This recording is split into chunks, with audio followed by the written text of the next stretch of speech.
Thank you. Presentations, please. Yes, we do have one presentation this evening, and I'm going to go out to the projector.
This is a slide that we did not create in-house, but rather it is a 3-minute video put out by the Common Core group that explains to you the purpose and the composition of the Common Core.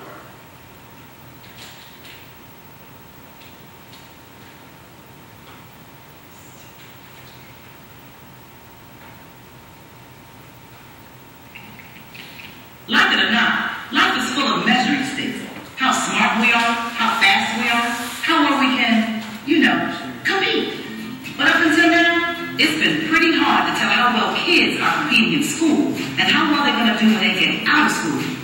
We like to think that our education system does that. But when it comes to learning what they really need to be successful after graduation, is a girl in your neighborhood being taught as much as her friend over in the next one?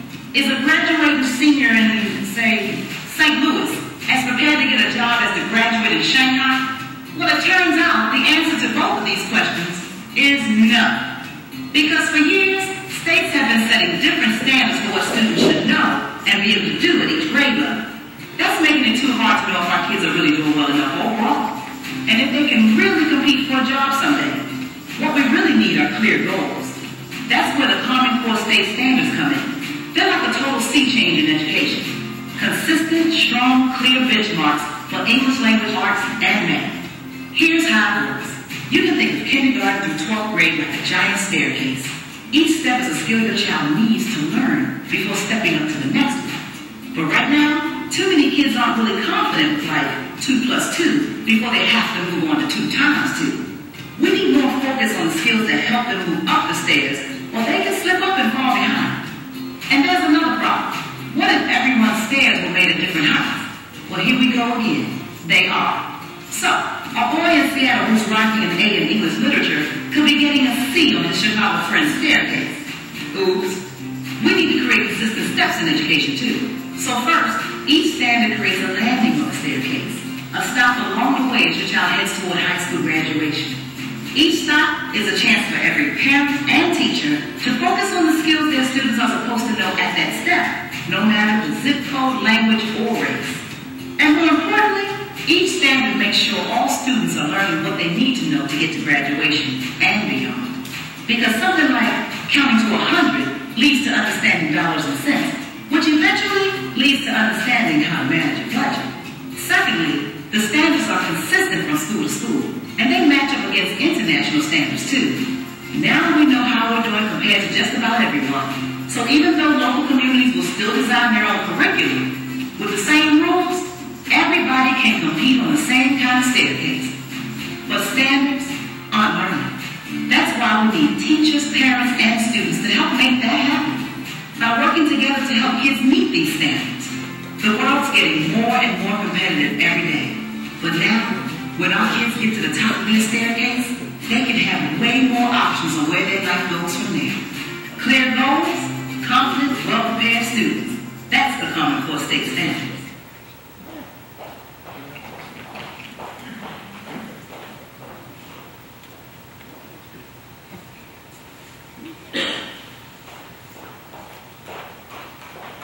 Just a couple of thoughts.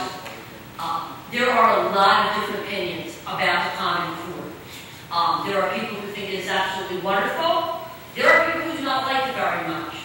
But just to make everyone clear, the federal government promoted the Common Core and encouraged states to sign on and adopt the Common Core. There were some, I will call them incentives related to getting a waiver in terms of some of the requirements with ESCA, etc. But the bottom line is New Jersey did adopt them. And so with New Jersey adopting them, the existing standards in language arts and math that have been around for a long time in New Jersey, have been revised many times, and were actually considered to be some of the more rigorous standards in the country, they went away and were replaced with the Common Core. And in district, over the course of several years, we spent time, as I mentioned, aligning the curriculum, looking at instructional materials. You heard the woman in the video say they are standards, not the curriculum. But I do want everyone to understand that these standards drive the curriculum. And when you see the assessment side of it, obviously you want that alignment because this is how the children will be measured from the state's perspective and how the schools and the school district will be judged as well. So let's look a little bit at each of the 2 subjects. In language arts, there are 3 major shifts or areas that are receiving more emphasis than in the past. The first one is about the types of reading materials and the types of writing that students are doing. And if most of us think back to when we were kids, you probably remember reading a lot more fiction. You started with picture books and then read chapter books. And for many children, that was a very exciting thing. You might have gotten into poetry, short stories, etc. And non-fiction reading tended to happen more in the content area, in social studies class or science class. Well, one of the major shifts is a focus on non-fiction actually in language arts. So yes, students are still reading picture books and chapter books and poems poems and all those kinds of things. But the percentage of nonfiction, be it articles, be it textbook kinds of information, informational, if you will, that nonfiction piece has significantly increased. One of the reasons we had to purchase new materials, because like many districts, our programs were much more fiction-based. The second bullet, the key word there is evidence. And when students are reading and making connections with their reading, if they are writing or speaking about what they read, or when they are simply writing, there is a much greater requirement to have evidence to back up your answers, showing those higher levels of thinking. So it's not evidence that, oh, on page 4, it said that Annette has a black jacket on tonight. That is not the kind of evidence that we are referring. It is higher level kinds of things where students can take multiple pieces, be it in fiction or nonfiction, literary or informational, and bring them together and demonstrate higher levels of understanding. The third piece is academic vocabulary. And there is a language to schooling. And I do not mean the million acronyms that exist in our field, but more vocabulary words that if students do not know these words, they will struggle. So for example, for years we have been very directly teaching certain spelling words or words in content. Think of in geography, you learn the words for different landforms. And that's a piece of it. But the other piece of it is directly teaching vocabulary that might be in the directions or that might be a transition to help students put the pieces together. So for example, one of the things is what is evidence? If a teacher says, give evidence with your answer, does a student know what the word evidence means? You know, if they watch crime shows, they may immediately understand that from that context, but what does it mean in education? What is evidence? And so there is this academic vocabulary that we have to teach the children. Some of them will just learn, they'll absorb it on their own. Some children need it directly taught to them, and modeling and examples of how that impacts when they are responding and showing what they understand. Math, of course, also has shifts. The first goal is one that I think a lot of people like. Instead of learning a little bit about a lot of things, it is fewer concepts at each grade level and learning them more in depth. You know, I had several parents say to me, I just learned everyday math and now you went and changed it to envision. Well, everyday math was a spiral curriculum. It was not a mastery-based curriculum. And it worked with the standards at that time that we adopted it. It no longer worked and we needed to put in something different. The second bullet, I've heard many people say, you know, if the cash register breaks, or if they have to use the old-fashioned kind, that kid at the cash register will never be able to tell me how much change I'm supposed to get. Well, part of this is about those basic skills and students really owning them. You know, you saw that example of 2 plus 2 and 2 times 2. Well, if you put those first 2 bullets together, we want the kids to know those times tables, but we don't just want the memorization. We want them to understand mathematically why 2 times 2 equals 4. What is the math sense, mathematical reasoning behind that? The third bullet is something I believe we've been doing, but there's an even greater push about real-world examples. And when we look at the part side, the assessment side of this, you will see that the questions tap more into this as well.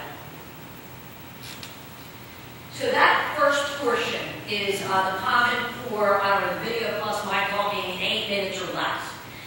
The other side of this, the side that is new this year, is the park. And you heard in the video all that information about students being able, when they become adults, to run their own budget. Students being ready for college, and that is where this park comes from. I will tell you, there are two major assessments, Smarter Bounds and Park, that are aligned with the Common Core. So step one was New Jersey adopting the Common Core. New Jersey then had the decision to pick Smarter Bounds or Park. New Jersey selected Park. So there could be a state somewhere else in the country that has the Common Core, but they're working with this other assessment group known as Smarter Bounds. So, as mentioned, it assesses the Common Core. It replaces the ASK.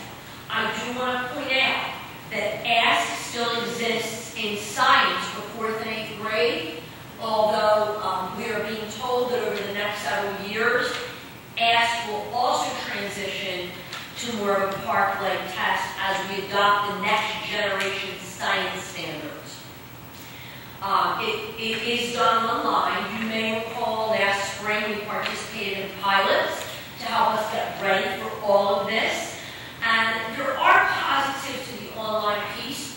For a lot of kids, the computer, whichever type it is a very comfortable thing.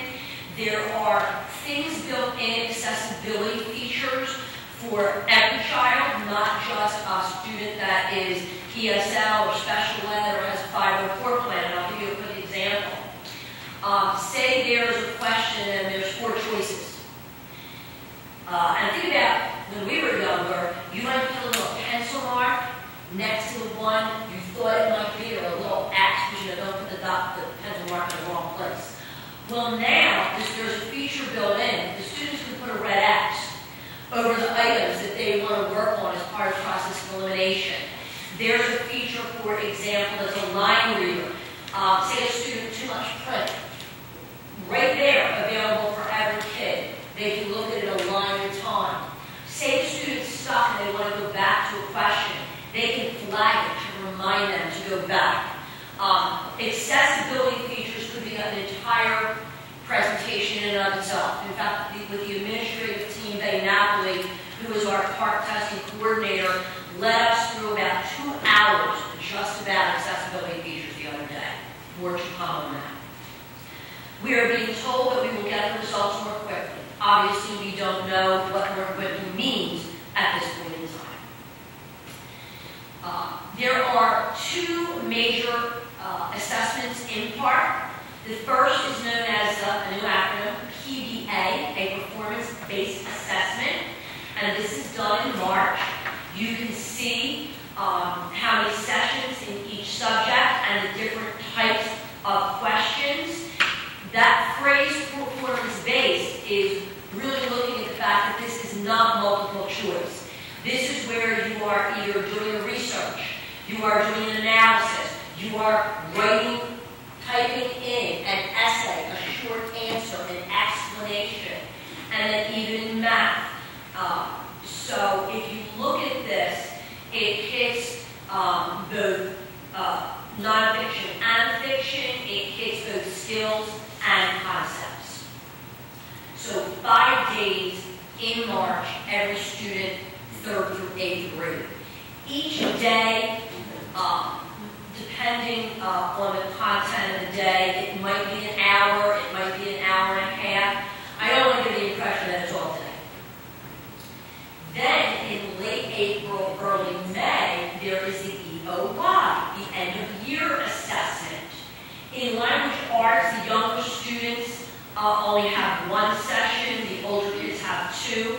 In math, they both have 2.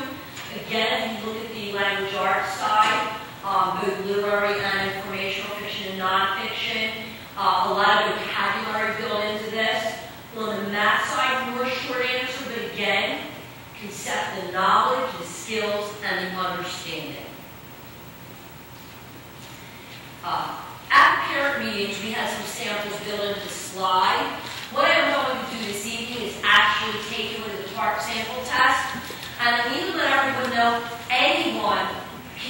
do a part sample test or a part practice test. This isn't some magic password that I have. One of the things that makes PARC differ from ASK is that PARC is much more forward with the Common Core in telling us what to expect from the test. The ASK and before that, the GEPA, the HESPA, the EWT were much more shrouded in mystery. I'm going to go back to the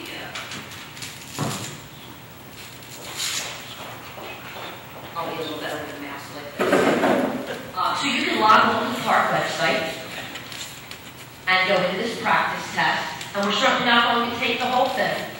But there's resources if you want to look at them, a tutorial. We're just going to pop quickly into the sample items. And let's go into 3 to 5 language arts. So this section has 11 questions. And I just want to go through some of the questions for you.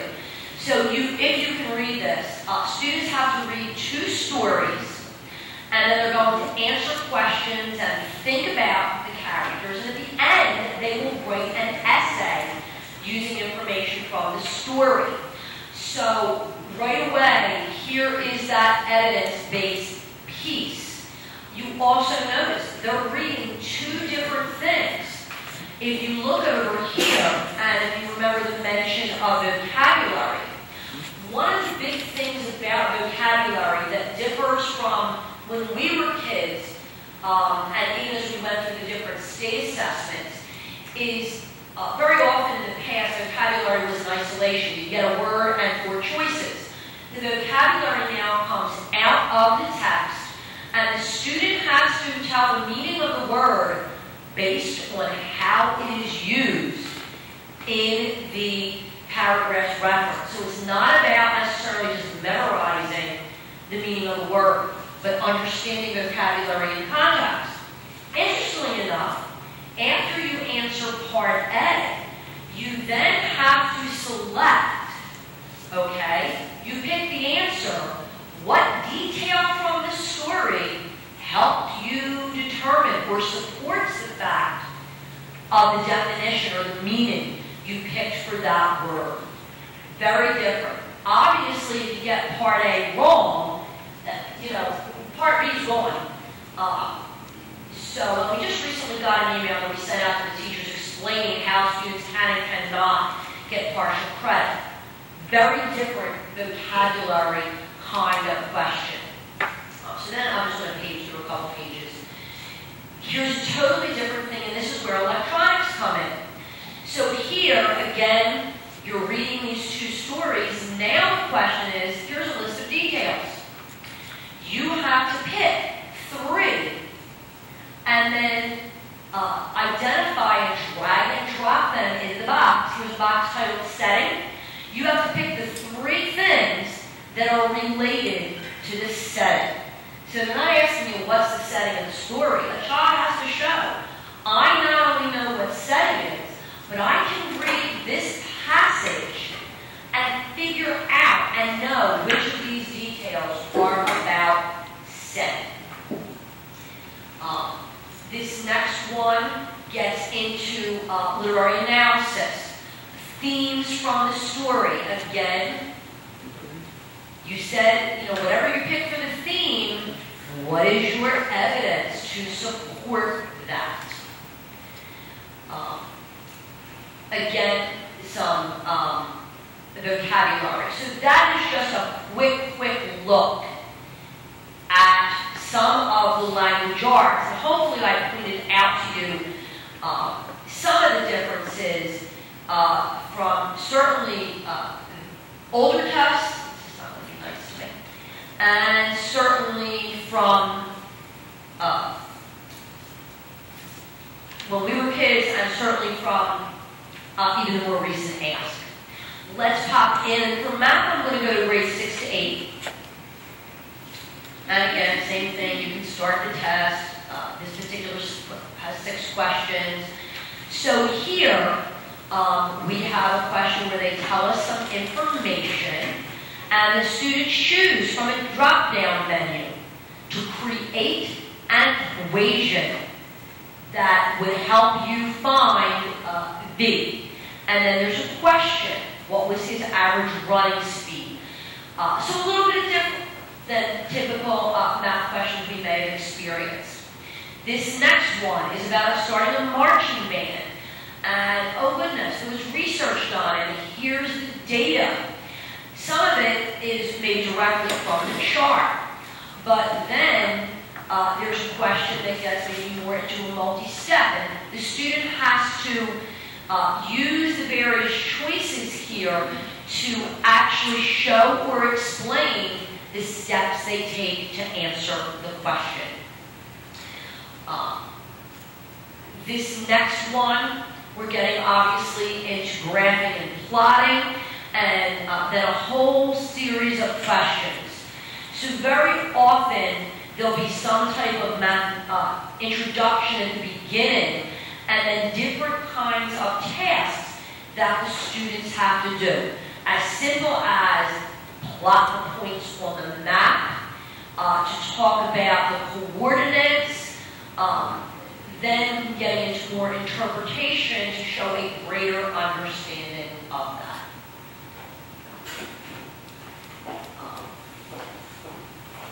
The parent presentation, and we will put this on the website as well. Should you have the interest of going on and practicing, you could just simply Google the word park, and it will very readily get you to the park website if you want to learn more.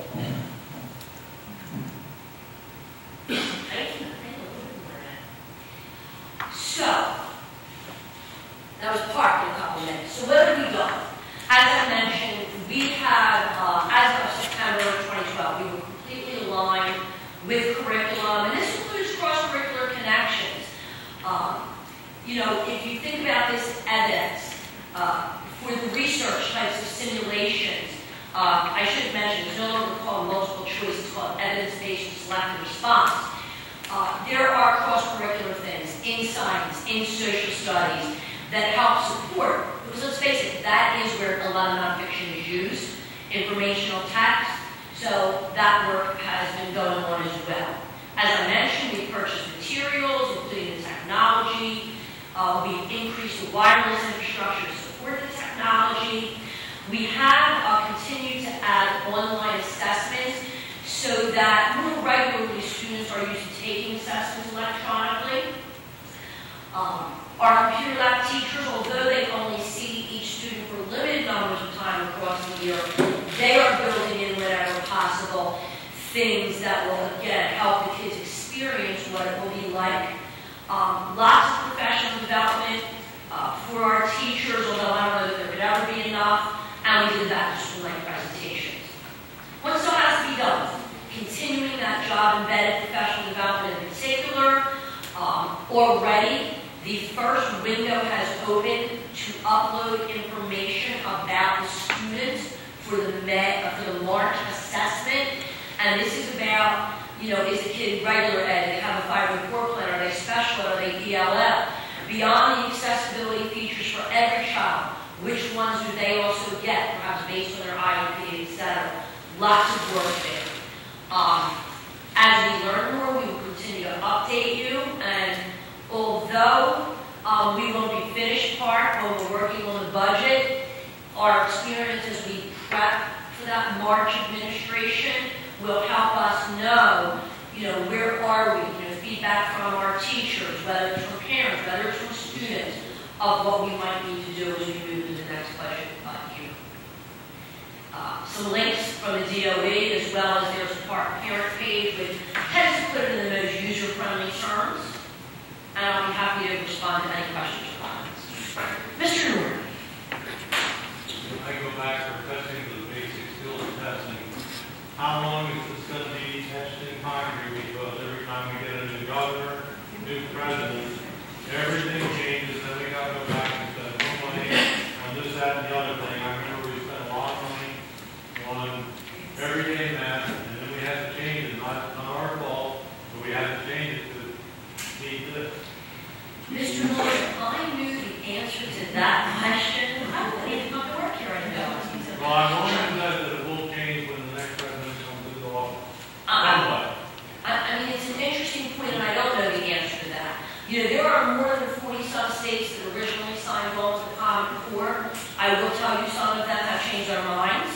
There are places where there is a push, and,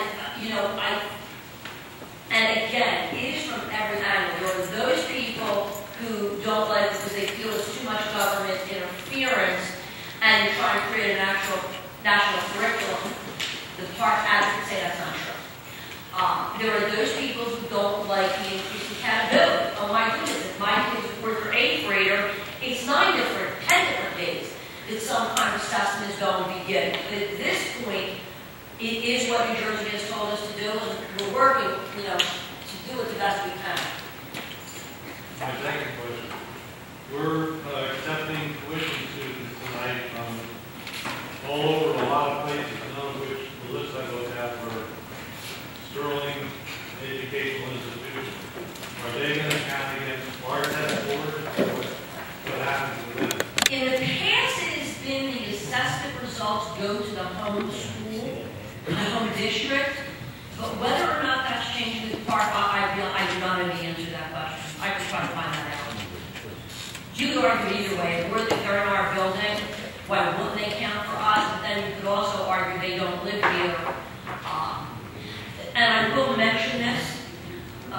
When I do the district test report about passing percentages, it doesn't, the passing percentages don't matter anymore. The target scores, which is all going away, because a new baseline will start with the park administration, and I'll explain that more in that presentation. Other questions or comments from the board? From the public? Thank you. Yes, Mr. Connor? Did the state give us any indication as to what the philosophical reason was for picking park over smarter balance? Since there's only 13 states using park and 22 use smarter balance. I have not heard that myself, Mr. Connor. I'm going to guess they did, and I will tell you, I get a DOE broadcast every week, and the beginning of it is always what the Department of Ed is doing to help us. And then there's a whole series of memos and things we have to do. I tend to focus on what I have to do and not the introduction. If I can find that out, I sure will. Because there are some differences. And this will not surprise you that Betty, as the coordinator of all this now, has actually looked into the other one. Interestingly enough, Pearson, the company, won the park contract to design park. We have a lot of Pearson programs. We're hoping that may help us as Pearson develops things that go along with programs. But other than that, I have never heard that explanation. Other questions? I just have a comment, and I didn't totally vouch for the language arts department, but I feel that since we've adopted the textbook, the whole individual textbook, that we really are equipped with the resources to teach aligned with the curriculum, the standards, CCR, everything, because it's just more than enough. It even has, for each unit, the academic vocabulary that you just spoke up. And so one of the gentlemen down front said about spending money for a new program and how it changes and so on. One thing I think we got right was thinking that textbook when we introduced that, I think that starts in the 6th grade, right? So that has been a great thing, and I don't see any major change in that area, at least for a while, which is good. Thank you. Anyone else? I'm just a little concerned that I have one student who types 4 words and it's already the end of October. And the first part is in March. I'm just concerned because as far as all the new stuff they could do, one is the time to teach all that, when are they learning that, like how to do it when the park test is given.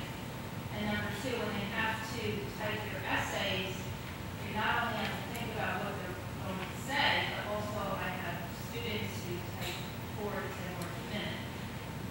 And we've had that discussion, and our school day does not, if we want to do a typing class, I'm not sure where we would fit that in, because then the question would be, well, no, you can't take my time away, I need to touch my content. And at the back to school days, I did say to parents, we have some free typing programs if they want to practice.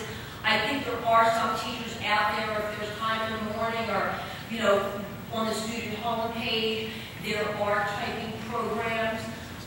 When we did the pilots, the feedback from the teachers involved in the pilot and the administrators who were involved in observing that did not see a significant issue with that. The students were getting the tasks done.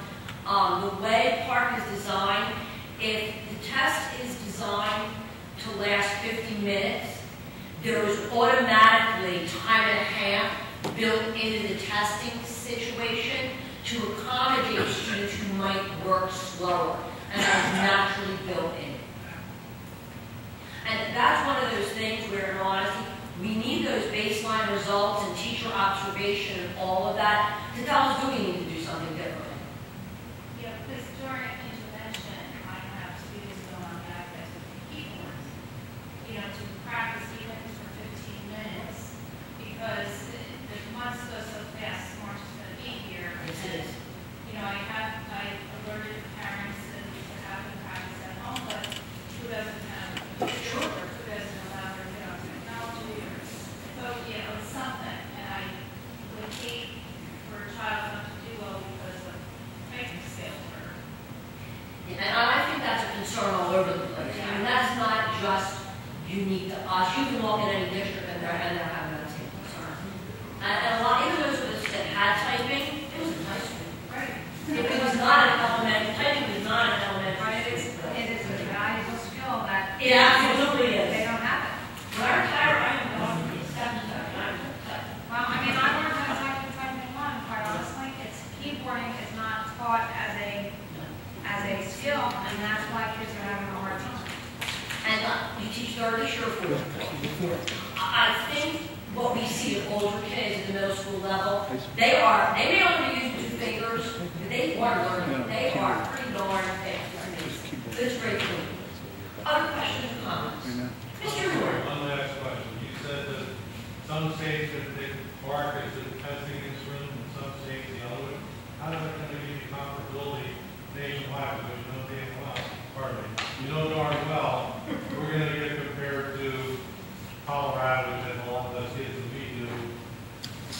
I mean, He keeps asking questions. I do not have the answer.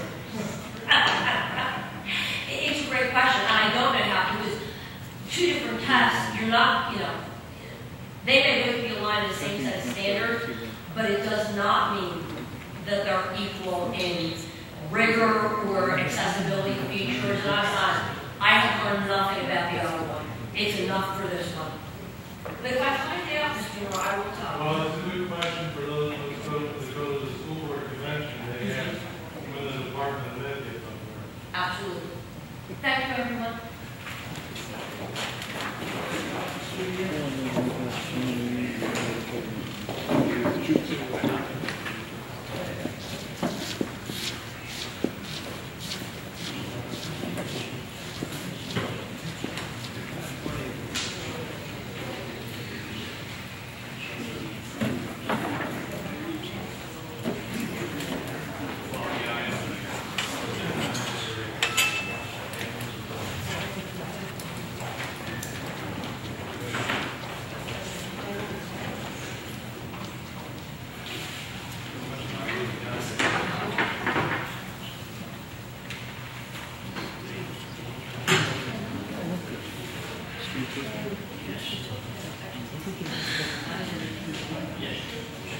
Moving on to superintendent's report, please. Thank you. And I should thank the members of our advisory committee that are here this evening. We appreciate you being here. Superintendent's report, our first item. I'll turn it over to Mr. Fuchs. Thank you. One major problem is for the procedure for city president this time that I've been aware of, so that the administration is taking care of things to date. Student matters due process, and nothing's happened since our last hearing before the administrative law judge. Needed any legal advice at this time. Disability rights, no action taken also. Construction, 2 different things. One, we'll have to be in closed session regarding the Township problems I received at the answer back from their solicitor in the construction permit review process. do get some expert information in regarding the fire protection matter, I will let you know, and to see what is needed thereafter for the charges against the prior company. Personnel, major issues have been handled by the administration. Mr. Kelly has kept, Mr. Kelly, Dr. Quinto, kept board members appraised of many items in the school busing area. Nothing else to the business since that point also. Any questions? Thank you. Thank you, Mr. Puccio. Student enrollment as of the end of September, we had 3,271 students in district. When we add in the various private schools, special services, charter community charter school, Atlantic City charter school, and choice, it's 3,385 students. As requested by at least one board member last time, there is a little more detail of one charter school versus the other. As for the suspension reports are attached, and fortunately it's a very small report for the month of September. In terms of KID, we did have a few reports, and that is also included again a very small number, and that's for the reporting period of September 4th to October 15th. Questions? The New Jersey Quality Single Accountability System Statement of Assurance. As I believe I wrote in the board bulletin and explained to our advisory committee members this evening, every 3 years we have the full CUSAC self-assessment. There's a multifaceted committee form. We do the self-assessment, and the Department of Ed comes in to check what we reported. On the off years, this being one of them, we have to do simply what's called a statement of assurance. And there are a limited number of items in each of the categories: construction and program, fiscal management, governance, personnel, and operations. We did a small committee. I want to thank Mr. Noor for representing the board. Mr. Zimmerman actually represented the GTEA and the teachers. Dr. Shapiro represented the GTPSA. Mr. Kelly was there.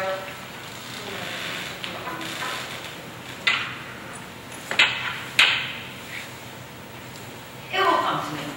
Mr. Ruffy, Mr. Hand, Ms. Moore, and Mrs. Napoli, if I remember. You sparked my memory. Thank you, gentlemen. I apologize. And basically, we went through each of the items. Whoever might be the leader of that department would provide some information. We answered any questions and completed the statement of assurance. I am pleased to say that we did well in all the areas. There was one item, for very isolated reasons, we did not give ourselves a point. So in 4 of the 5 areas, we rated 100%, and in one area, fiscal management, we did 90%, and that is because Mr. Kelly is extremely honest. And I see some questions.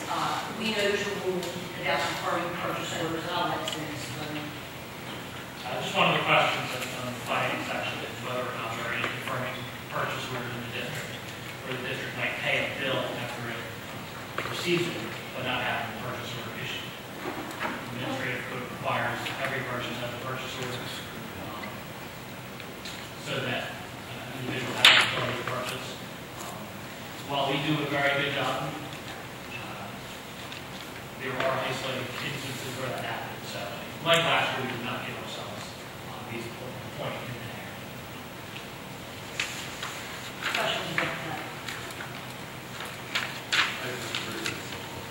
I disagree that every district uses them when emergencies come up, and you have no choice but to get a part or something like that, or something that broke down. If it breaks down on the weekend, how are we going to do a purchase order when you need the part? We do not disagree, Mr. Noor, but in trying to really be transparent and honest, that was what we elected to do. And, it does happen very, very, very rarely. I will talk with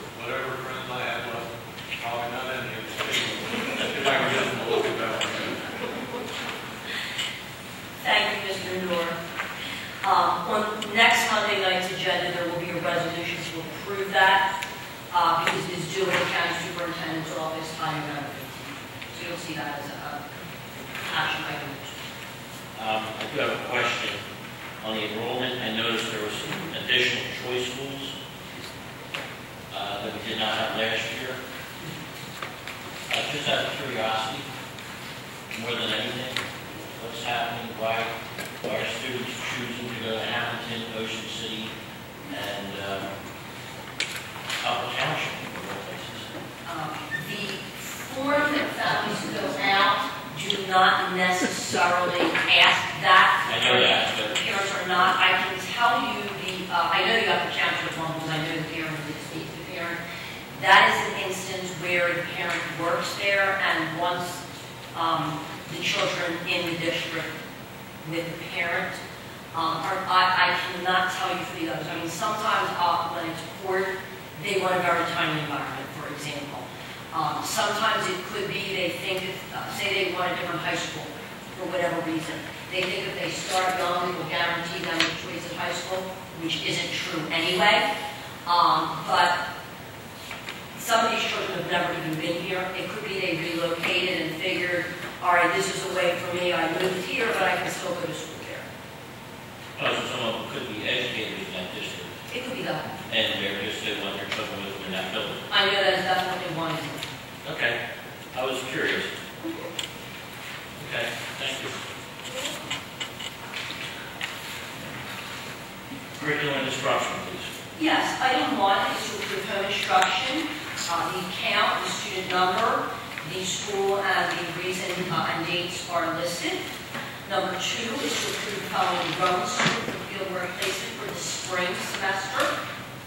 The student, the cooperating teacher, school, and grade are listed. Resolution 3 is to approve home schooling for the 2014-15 school year for the following student in accordance with board policy. This is a child who registered here long ago, lives in Galloway, goes to the charter school, but now the parent doesn't want the child to go to charter school, they're homeschooling. That's why you see that combination of factors. And I do not know why. They do not have to tell us that. Resolution 4 is to approve volunteer students from the middle school to visit the Community Food Bank in New Jersey from 3 to 4:30 p.m. on Fridays. The dates are listed. Staff members do volunteer their time to accompany these students, and the transportation is provided by staff with parental permission. Thank you. Can I have a motion to approve items 1 through 4 inclusive of the curriculum instruction, please? So moved. Thank you. Any more discussion? Any public comment? May I have roll call, please? Mr. Hayes? Yes. Mrs. Avery? Yes. Mr. Kleiner? Yes. Mr. Noor? Yes. Mrs. Evans? Yes. Mrs. Hallway? Yes. Mrs. Cordero? Yes. Mr. Hubbard? Yes. Thank you. Finance and school operations, please. I will turn the agenda over to Mr. Kelly. Thank you. Item 1 is a resolution to approve tuition receivable students for the 14-15 school year. Through the diligent work of our attendance officer and Mrs. Moore, we identify students who are either eligible for services under McKinney-Vento, sometimes they're referred to in a homeless situation, or they might be in the care of ISIS and are in a foster home in the district. In either of those two cases, the students are generally educated here in Galloway, but we then bill back the home district for tuition. So you'll see the student ID number, the home district, and then the total annual tuition. You'll see different rates depending on if it's a regular education student or a special education student, depending on the classification. Down the bottom in the state of New Jersey, there are some instances where the state is actually responsible for educating the students as opposed to the home district. So we fill the state in that instance. Item 2, a resolution to award non-fair open contracts. Just some background before I read the item. Every year we approve these regularly throughout the year. Anytime a vendor is paid over $17,500, it could be that they have a state contract or not, but they don't exceed the bid threshold in these window contracts. We are required to obtain political disclosure forms from these vendors to make sure that the vendor has not made any political contributions to a number of parties that are doing. Whereas the Galloway Township Education has a need to acquire services and supplies with a non-fair and open contract pursuant to the provisions of New Jersey statutes. And whereas the purchasing agent has determined and certified in writing that the value of the acquisition will exceed $17,500, whereas the anticipated term of the contract for the 14-15 school year may be extended by the Galloway Township Board of Education as approved. Whereas the following businesses as listed below have completed and submitted a business entity disclosure certification which certifies that the businesses listed below have not made any reportable contributions to a political candidate committee in the previous 1 year, and that the contract will prohibit the business as listed below from making any reportable contributions through the term of its contract. And now therefore be it resolved that the Galloway Township Board of Education in the Township of Galloway authorizes the school business administrator to enter into a contract with the businesses as listed below and described herein, and be it further resolved that the business entity disclosure certification and the determination of value be placed on file. The list of vendors is there. You'll see a number of asterisks. Some of these are renewals of previously bid items where we've obtained updated forms. Some are state contracts, which are not subject to bidding. The state's already bid out this work for us. Nonetheless, we're still required to obtain these forms. Or they might be part of a co-op that's been bid. Even though they're part of a co-op, they're still required to obtain the political disclosure. Item 3, a resolution to approve the Galloway Board of Education does not require the Yale School of North Medford, New Jersey, to charge students for reduced or paid meals provided as part of their educational program for the 14-15 school year in compliance with New Jersey Department of Agriculture's Child Nutrition Program regulations. Item 4, a resolution to approve Christina Walden, a non-public instructor, for compensatory instruction at $35 per hour. This is non-public instruction through state non-public grant. Item 5, a resolution to approve special education consultants and evaluators for the 14-15 school year as attached. And item 6 is out-of-district travel. The activity, the staff member name, date, expenses, and account are all listed. Thank you. Can I have a motion to approve items 1 through 6 inclusive under finance and operations, please? So moved. Thank you. Thank you. Any board discussion? Rose, you first. Okay, I'm having a problem understanding where these students are coming from, especially the ones that say the state of New Jersey. The state of New Jersey, it might be a case where the child is in the care of the Department of Youth and Families, where both parents might be deceased, so they might be working in the state. In that case, the state of New Jersey is actually responsible for paying us the tuition. That I understand, but the second part of that question is, if these children have special needs, is the state going to pay that, or are we going to pay that? Well, if there are special needs, there's a different tuition rate for those students. And then if there are extraordinary costs, for example, if there's a one-on-one aid that's required for that student, we actually bill the state directly for those costs as well. I do not believe, because I don't see any here. So in other words, we are not going to have extraordinary expenses in this district because those children are coming. That's correct. If we were, if there was a one-on-one classroom assistant required for those students, that would also be billed to either the home district or to the state of New Jersey for state response to the student. Okay. John? Yeah, my question relates to the poor from Hudson County. I believe they don't live in Hudson County. Yes, those are home students. It's a long ride. Mr. Hampton. Oh, sorry. Please turn to the microphone so we can.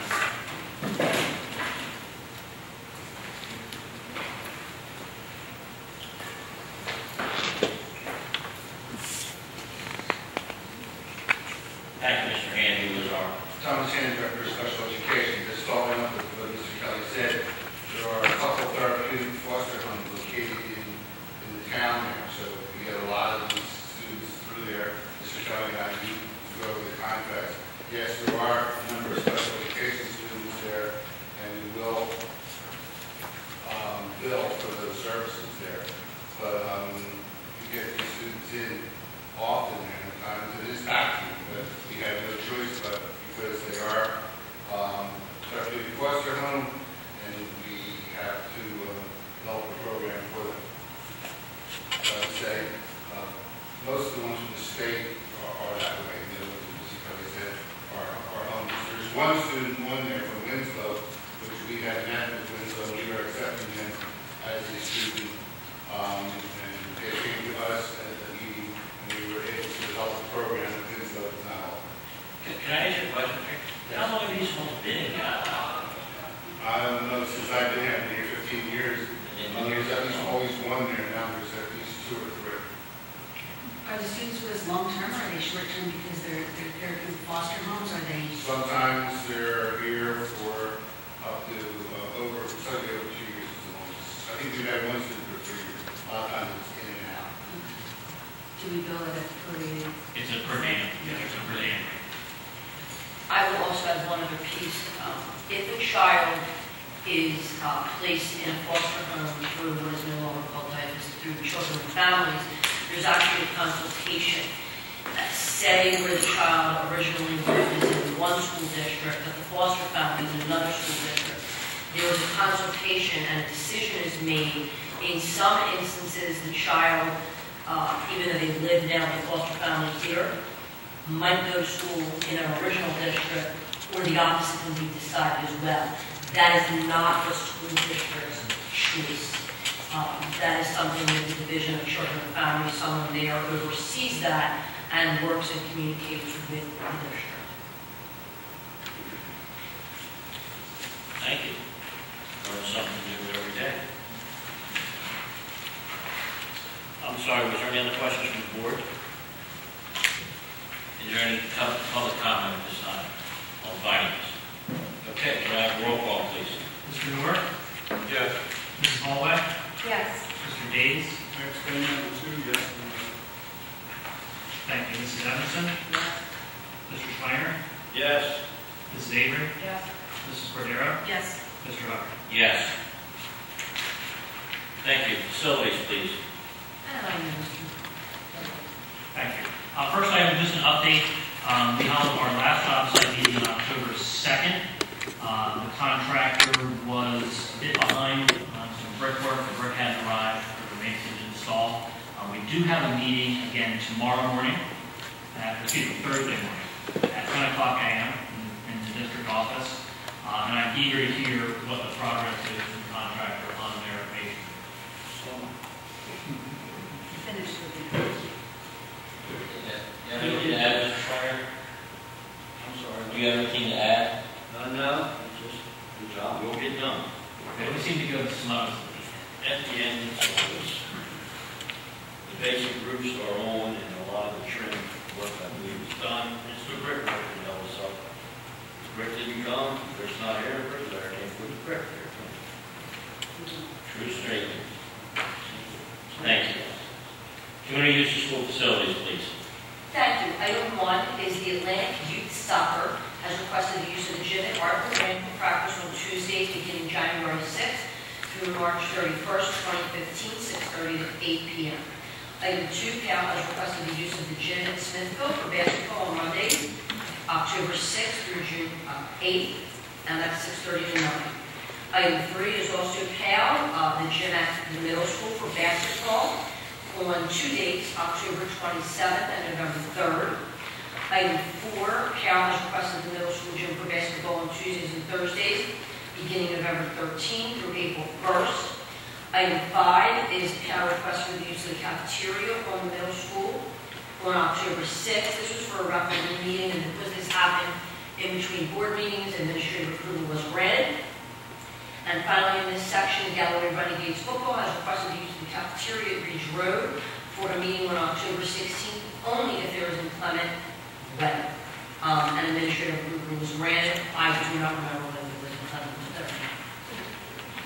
Thank you. Can I have a motion to approve items 1 through 6 inclusive of the community use of school facilities, please?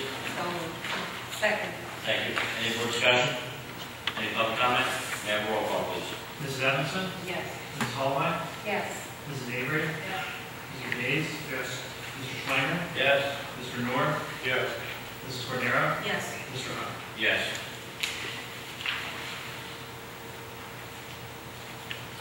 I'm forgetting the informational items, my apologies. The informational items are all from our FSAs. This year, each FSA is sponsoring one of the 6th grade dances. And I do remind everyone, as they are FSA, they are not administrative run events. So each of them is hosting it. In most instances, it is at the school that the FSA is sponsoring it. But because of the nature of a smaller cafeteria and facility at Arthur Brand will be using Google. So all the information is there. Thank you. Thank you.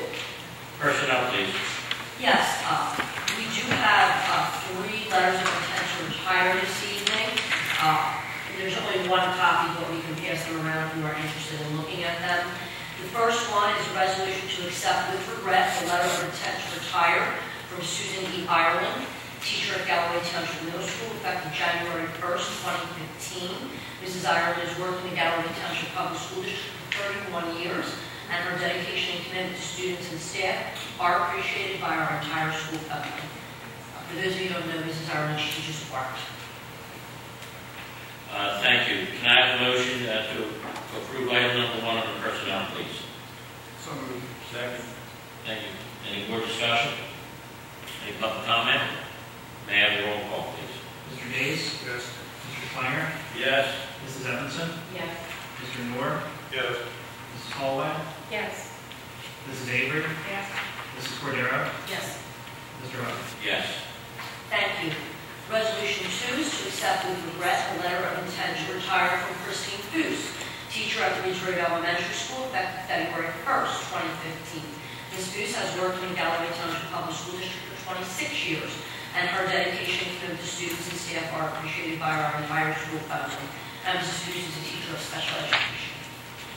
Thank you. Can I have a motion to approve item number 2 under personnel, please? So moved. Second. Thank you. Is there any more discussion? Any public comment? May I have a roll call, please? Mr. Days? Yes. Mr. Schreiner? Yes.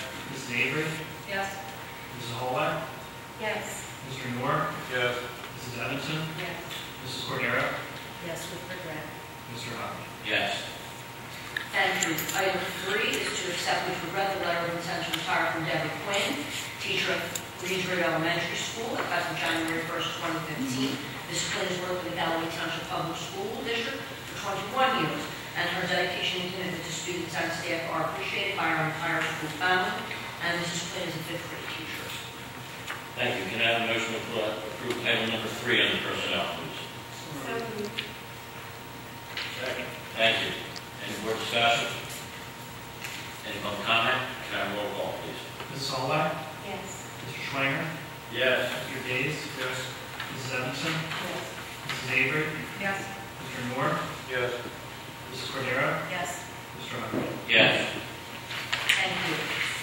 Resolution 4 is to accept a letter of resignation from Anne Marie Donahue, special education teacher at Ridgeway Elementary School, effective September 15, 2014. Resolution 5 is to accept a letter of resignation from Sheila Goodson, secretary, a leave position at GTMS, effective October 7, 2014. Resolution 6 is to accept a letter of resignation from Donna Wiggins, part-time food service worker at Port Republic, effective September 29. I will remind you that is because of our shared service agreement. And Resolution 7 is to accept a letter of resignation from Amy Weed, part-time food service worker at GTMS, effective October 10. Thank you. Can I have a motion to approve items 4 through 7 inclusive under personnel, please? So moved. Second. Thank you. Any more discussion? Any public comment? Can I have a roll call, please? Mr. Noor? Yes. Mr. Schreiner? Yes. Mrs. Hallway? Yes. Mrs. Evanson? Yes. Mr. Days? Yes. Mrs. Avery? Yes. Mrs. Cordero? Yes. Mr. Hubbard? Yes. Thank you. Resolution 8 is to approve Kelly Bruno as an LLD teacher at Ridgeway Elementary School for the 2014-15 school year, effective October 21st through June 30th. The salary, which includes the dates, the step, the degree, as well as the account number, are all listed. This is a replacement position. Resolution 9 is to approve Alicia Costa as an educational interpreter at Galloway Township Middle School for the 2014-15 school year, effective October 27th through June 30th. Again, all the terms and conditions are listed. This is a new position, as I explained in the board bulletin, based on a student that moved into the district with a significant hearing issue that needs the interpreter. Resolution 10 is to approve Sinead Gandy, as a secretary at GTMS for the 2014-15 school year, October 13th through December 31st. The terms and conditions are listed. This is a lead position, and I will tell you, Sinitra is a graduate of the school district. She's Sinitra James. Resolution 11 is to approve Nicole Smith as a food service manager at Ridge Road Elementary School for the 2014-15 school year, effective November 1st through June 30th. The salary and other terms and conditions are listed. This is a replacement position. You may recall that you previously approved the retirement of Ronnie Hoffman, manager of the Reed's Kitchen. Resolution 12 is to approve Karn Chantel Michelle as a part-time food service worker at GTMS for the 2014-15 school year, effective October 21 through June 30th. The terms and conditions are listed, as is the enterprise account number. That's a replacement position. Resolution 13 is to approve Carol Elmo as a part-time food service worker at Port Republic for the 2014-15 school year, effective October 21 through June 30. The terms and conditions are listed. This is a replacement position. Again, this is because we have a shared service agreement with Port Republic Schools. Resolution 14 is to renew the following substitute teachers for the 2014-15 school year, effective September 1 through June 20. There are various account numbers, and for each person, the certification status and daily rate are listed. Resolution 16 is to approve the following substitute teachers for the 2014-15 school year, effective October 21 through June 30, pending successful completion of the criminal history review. Again, the various account numbers are listed, as are the name of each person, the certification status, and the daily rate. Resolution 16 is to approve staff substitutes for the child care program, effective October 1st through June 30th. The hourly rate based on the type of position and the account number, which is an enterprise account, are listed, and the names of the individuals. Resolution 17 is to approve the following nurse as a substitute for the fall 2014 semester of the Southern New Jersey Consortium for the Gifted and Talented Students. The hourly rate and account are listed. Resolution 18 is to approve the following substitute nurse. I don't know where 13-14 came from. My apologies. 2014-2015 school year, effective October 21st through June 30th. The daily rate and account are listed. Resolution 19 is to approve, the following substitute secretaries for the 2014-15 school year, September 1 through June 30. The hourly rate and account are listed, as are the names of the individuals. And finally, for this section, item 20 is to renew the following substitute custodian for the 2014-15 school year, September 1 through June 30. The hourly rate and account are listed, as is the individual's name. Thank you. Can I have a motion to approve items 8 through 20 inclusive under personnel, please? Second. Thank you. Any more discussion? Any public comment? Can I have a roll call vote? Mrs. Edmondson? Mr. Schweiner? Yes. Mrs. Holway? Yes. Mr. Moore? Yes. Mrs. Avery? Yes. Mr. Days? Yes. Mrs. Cordero? Yes. Mr. Hunt? Yes. Thank you. Under supplemental positions, Resolution 21 is to approve the following teacher for supplemental instruction, extension of the school day for the IEP. The student number is listed. The hourly rate and account are listed, which is an IDEA account, and the teacher's name is there. Resolution 22 is to approve the following teacher for supplemental instruction, extension of the school day per the student's IEP. There's two different students. The hourly rate and account and the name of the teacher are all listed.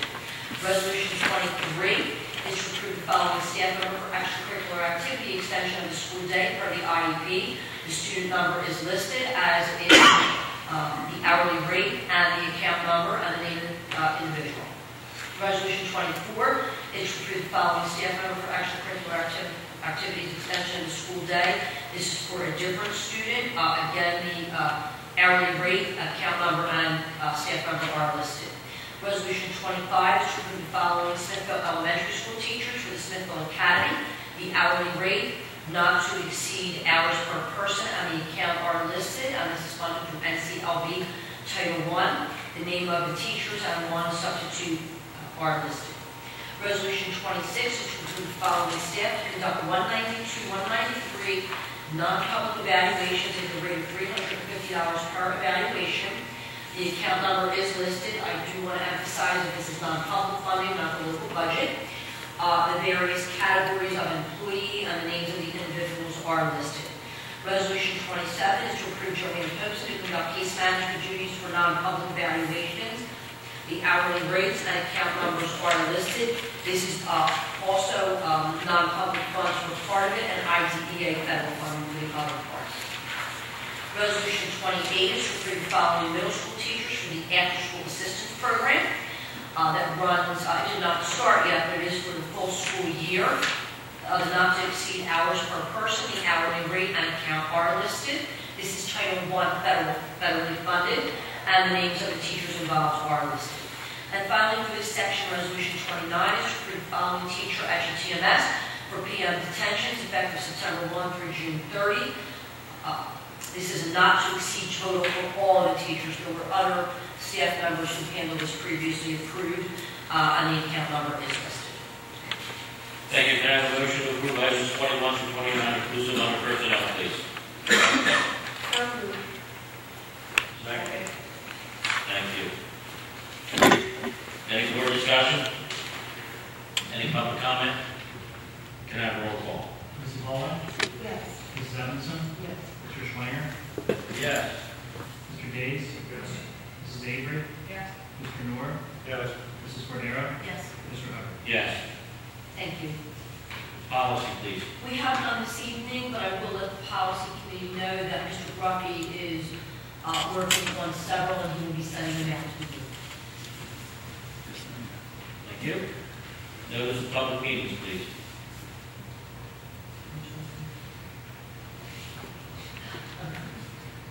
Under notice of public meetings, our next board meeting is next Monday night. It is the regular meeting that begins at 7 p.m. And then on November 21st and November, we only have one meeting, and that is also here in middle school at 7 p.m. And just a reminder, this upcoming meeting, the 27th, we'll have a presentation of our annual audit. Each of the board members did receive two documents. The larger bound document is the actual 2014 audit, and then there's a auditor's administrative compliance report that also accompanies the audit. So those are both the completed versions of the 2014 audit for you to review.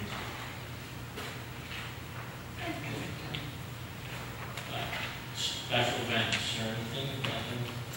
We had nothing that typically gets put on the list. No. All right, then we'll go around the horn. Who wants to go first? Should we flip the coin? I just have a question about the special events. I saw that Dr. Hathaway sent me information about Veterans Day, and I would like to know what the other schools are going to do. Yes, Ms. Holloway, I gave the building administrators a deadline to get it to me by the end of the month. And so once I have it all, you will get one full list of what's happening at the different schools. Dr. Hathaway, I will compliment her. She was ahead of the due date. And so rather than waiting to the end, because this is something that she is asking, this went home to parents as well, that if you are particularly planning to attend, that she would like that RSVP, and that includes board members, because she wants to make sure she has enough seating for everyone. Well, I also feel that it needs to be stressed, especially to the community, that they are invited to participate. I think we need to make this very plain, whether it's through the newspaper, whatever, but we are going to make a large effort to have our children recognize as veterans. I also believe that the township does a big veterans recognition.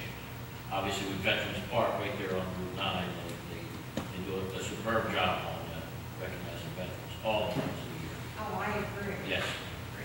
But I just feel as though we need to make this a priority so that the children understand what that day means to our country and to our people, because the veterans have given a lot of their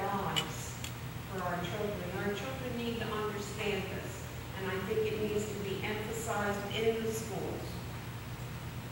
Some type of program. They're being proactive, let's see what the schedule is. Yeah. Do you know if there's plans to send like PR or pictures to the press, like that Joanna send that out? Joanna will get this list as well, and then she does the contact with the various things. Obviously, we can't control who comes into school to photograph it, but depending on how many things are happening at once, she will get to certain things and publish them. And sometimes if she can't, if two schools are doing something at the same time, she'll go to one, and then perhaps someone at the school will take photos and forward them to her for that as well. I've had the Galloway Patriot reach out to me for information on stuff like that in the past, and just, you know, if there's pictures or anything, so if you don't know anybody, or she doesn't know anybody at Patriot, she does. Absolutely. All right, thank you. Well, I guess the ball's turned over to you now, Beverly. All is, I was gonna say is I too would appreciate, having a record, okay? And also, as much publicity as we can have for the Veterans Day. That's all. Okay. All right, we'll come to you, John. I've probably said enough already tonight, but I will stop there. I'd like to welcome Rosa back to Mr. Rose. Thank you. Good to have you back again. I would like to congratulate the district for winning that safety award. That's a team effort for everyone involved, administration, teaching staff, support staff. We wouldn't do it without their help. And finally, I'm happy to say we had a successful golf tournament on the 28th of September. I still have a few receivables, and if they pony up, we should make over $15,000 profit, which will go to the benefit of the schools. Wonderful. That's a great job the Ed Foundation does. Thank you, John. Thank you for working with them. Madeline? I would like to visit the preschool one morning, not afternoon. Just, you know, so you know, I'm very cool. That's it. Okay. Richard? I just can't agree with Beverly and Rose more about Veterans Day and getting the children to know exactly what it's about, what these veterans have done for us and them. So we have to do that. Very good point. George? I have nothing. Thank you. Suzette? I'm going to echo the comments on Veterans Day. John did a great job on the golf tournament. That was just a phenomenal day. Really, really nice day. And then third, I was nominated to be on the finance committee for New Jersey School Boards in Trenton. So if anybody has any comments or questions or anything, the finance committee. Apparently I'm on it now. On the formula, that's the way I have to go. That's great. Good luck with that service. And I'm sure you'll represent us very well in front of the state. Thank you. I am here to be very pleased to report to the board that I met with our mayor last week. We broke bread and drank some coffee together. Actually, I think he had tea, but I had coffee. We report that we discussed a plethora of issues, from fees, which is at the top of everybody's list, construction fees, to shared services, to school facilities, to the way the budgets operate for schools in New Jersey, to the way we operate a school. For example, I did inform him that we had closed several buildings in the years, over the years, and so we actually had to raise a couple of buildings. Specifically, you want to know Cologne, why it was raised. George knows, Richard, we all know why it was raised, because of the water table. And I said, that's what we have to do. The buildings were older, things have to be done.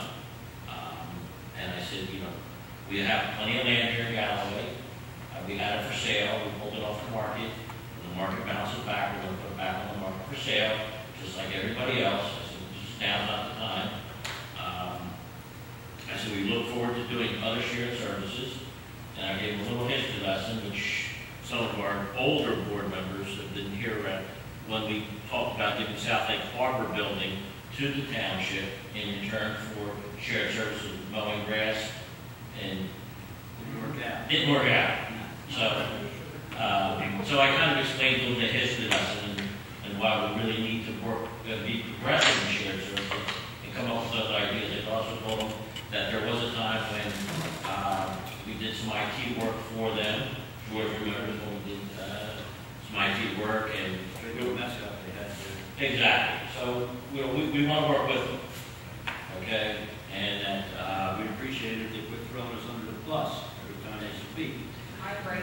and I did remind him that there are 2 school districts. He knew that, but I didn't. I'm glad you knew that. He did. He's got kids in the school district. And I said, please be cognizant of that fact, that when you speak of schools, you either speak plurally of the 2 school districts or separately. And he will do that in the future.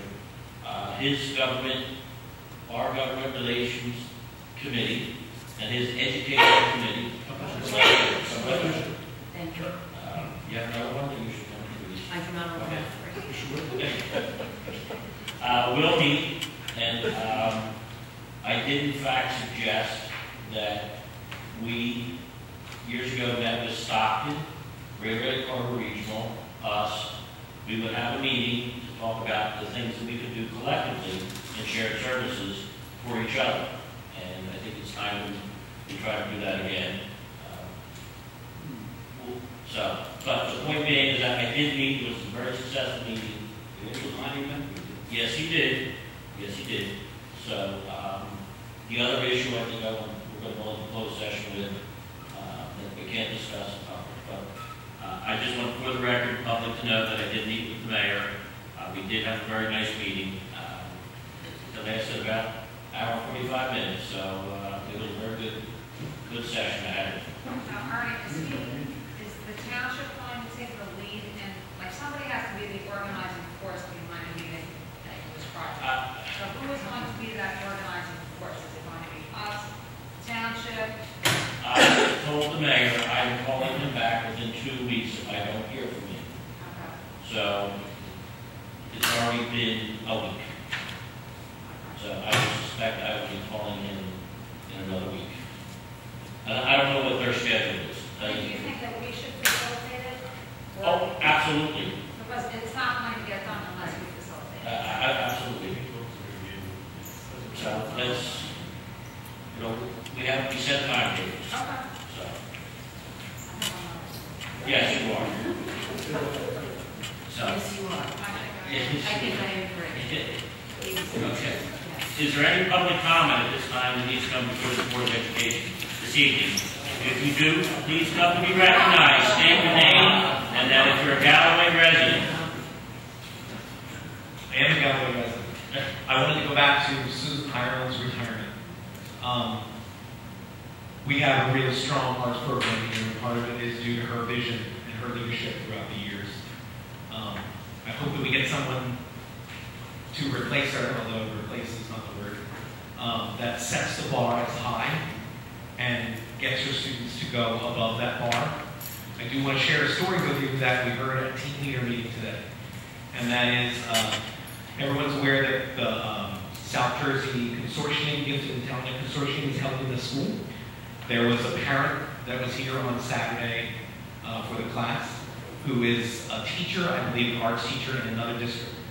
When she saw the artwork up in the hallways from Mrs. Ireland's classes, she had asked the staff member here if this was an arts magnet school. So I just wanted to share that. Thank you. Is there anything else we could do the order? Please come to the microphone, state your name, and if you're a Galloway resident. My name is Janine Weiner, I'm a Galloway resident, and my husband is the South Jersey District Commander for District 16. So if you want to reach out to him or you want me to pass on any information about Veterans Day, and I do want to do that, I'm happy to do that. And I know he's excited about K through 10 and identifying the winner and having them also read their essays at the local event that you mentioned. But if you want him to do something for the school, I'll volunteer. She's generous. Excuse me, send me his email, I can get it out to the building administrators if they have not made contact or. Right, I don't think they have it. That was Positions wonderful. to keep it there. Thank you. Sure. Very, very good, very informative. Well, I thank everyone for coming. If there's nothing else to come before this board, we have closed sessions, I believe. Lucio? Yes, Mark. Yes, we have one. Okay. Can I have a motion to go into close, please? All in favor? Guys have it. Viewers out. That's also the section 7 and 8. The Open Public Meeting Act of the Public Meeting of Galloway Board of Education, College, doesn't matter. This is the discussion session of the board. Close and public. Litigation.